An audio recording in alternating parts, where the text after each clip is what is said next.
정의당 대변인 김종민입니다. 내일 오전 현안 두 가지가 있어서 말씀드리겠습니다.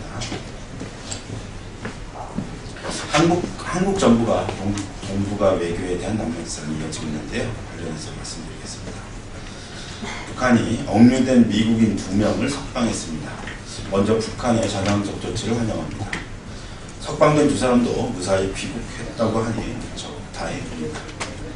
이제 북한과 미국 사이의 대화에 걸림돌은 사라진 셈이니 이번 기회에 북미 관계 정상화 6자 회담으로 다시 하겠습니다.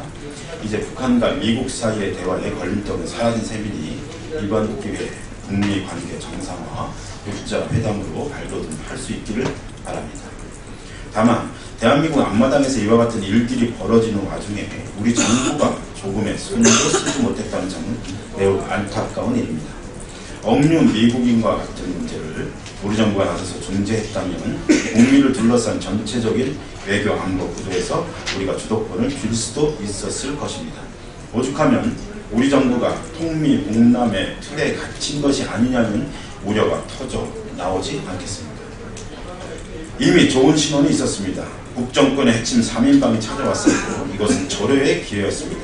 하지만 대북전단 살포 문제의 미적거리가 모든 기회를 날려버렸습니다. 더군다나 지금 중국과 일본 사이에서도 긍정적인 기류가 형성되고 있습니다. 일본의 신사참배 문제와 센카쿠열도 가오 유이타오 문제에서 중일 두 나라가 조금씩 합의점을 찾아가고 있는 듯합니다. 한일 관계는 여전히 난맥상입니다. 위안부 문제는 풀리지도 않은 채 꽉 막혀있고 어리석게도 일본의 입장을 고려한다며 독도 입도지원 시설 건설을 취소해 일본의 콧대만 세워주었습니다. 지금 대한민국은 외톨이 그 자체입니다. 중일, 북미 외교가 이렇게 급물살을 타고 있는데 주도권을 완전히 상실한 채 투명한 존재가 되어가고 있습니다.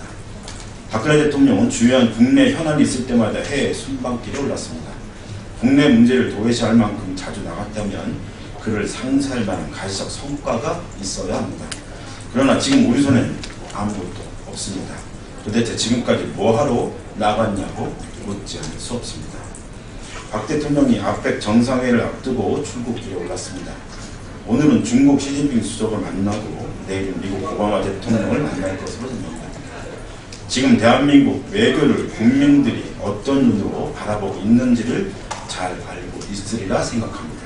이번 순방에서 굳이 국민들의 우려를 불식시킬 만한 성과를 손에 쥐고 돌아오기를 바랍니다. 청와대가 무상고시 무상교육 관련해서 언급을 했는데요. 관련해서 말씀드리겠습니다. 지난 9일 청와대 안종범 경제수석이 법적 근거를 언급하며 무상급식보다는 무상보육을 우선 집행해야 한다는 입장을 밝혔습니다. 과연 이것이 복지 공약을 내걸고 당선된 정권에서 나온 발언이 맞는지 귀를 물들이지 않을 수 없습니다.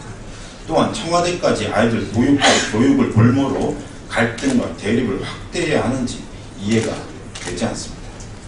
이는 무상급식과 무상보육이 마치 대립되는 것이냐 둘 중에 하나를 우선 선택해야 하는 것이냐 여론을 호도하기 위한 어이없는 궤변이자 국민을 우롱하는 것입니다.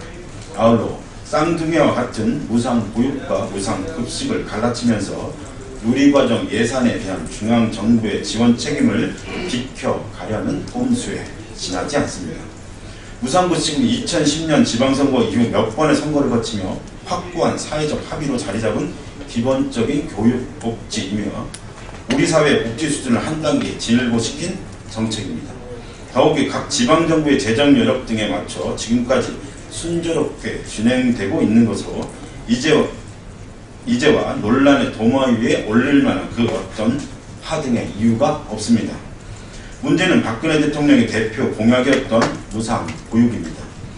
박 대통령은 지난 대선에서 이 공약을 내걸고 매년 3조 원가량의 교부금이 증가할 것이라며 누리과정 예산 책임을 교육청에 떠넘겼습니다. 그러나 대통령의 약속과는 달리 교부금이 몇 년째 제자리 걸음을 하면서 지금의 무상보육 예산 갈등이 시작된 것입니다. 한마디로 이 정권이 애초에 지키지도 못할 약속을 하며 현재 논란을 자초하고 갈등을 촉발시킨 것입니다. 우리 국민 누가 보아도 무상교육 예산은 그것을 철석같이 약속한 대통령이 책임지는 것이 맞습니다. 만약 약속 이행이 어렵게 되었다면 국민들에게 그 사정을 솔직히 설명하고 현실에 근거한 시행 계획을 제시하며 이해를 구해야 하는 것이지, 지금처럼 법적 근거 운운하며 책임을 회피하는 것은 매우 모렴치하고 치졸합니다. 박근혜 대통령은 지금이라도 증세 없는 복지가 불가능함을 솔직히 인정하고 현실적인 대책을 내놓아야 합니다. 만약 정부의 힘으로 어렵다면, 다시 하겠습니다. 만약 정부의 힘만으로 어렵다면 국회와 정치권의 복지 제한 마련을 위한 초당적 논의를 요청하고 사회적 대화에 즉각 나서는 것이 순리임을 다시 한번 강하게 지적하고자 합니다. 이상입니다.